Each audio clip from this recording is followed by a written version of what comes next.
kama unatumia WhatsApp na chat, yani ukifungua tu WhatsApp yako kuna machats kila mahali, yani kuna message kila kona, umeona?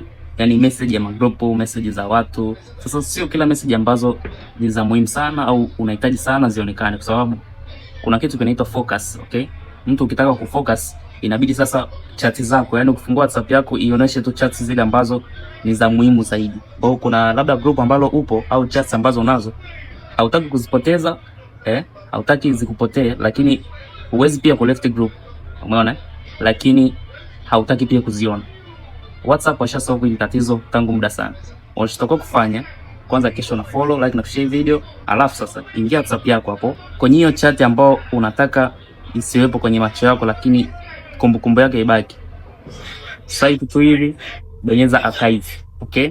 Ukiarchive chat yako itaingia kwenye kama ni sehemu ya pili ya WhatsApp, umeona? Kwa hiyo itahifadhiwa huko, lakini message mtu akituma itafika, lakini hautapata notification, umeona? Kwa hiyo kwenye WhatsApp yako ukifungua sasa, unajikuta unabaki tu na zile chats za ambazo unatamani tu kwamba kupata chats zake. Hiyo itakusaidia wewe kutokuwa distracted. Yani kutokuwa distracted ni kwamba usipewe ile yani ukifungua WhatsApp yani una focus na kitu fulani, umeona? Sio kila kitu.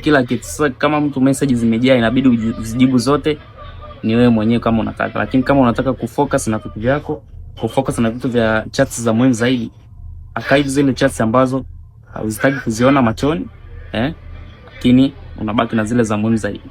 Follow, like na share kwa rafiki yako ili na yeye aweze kufocus.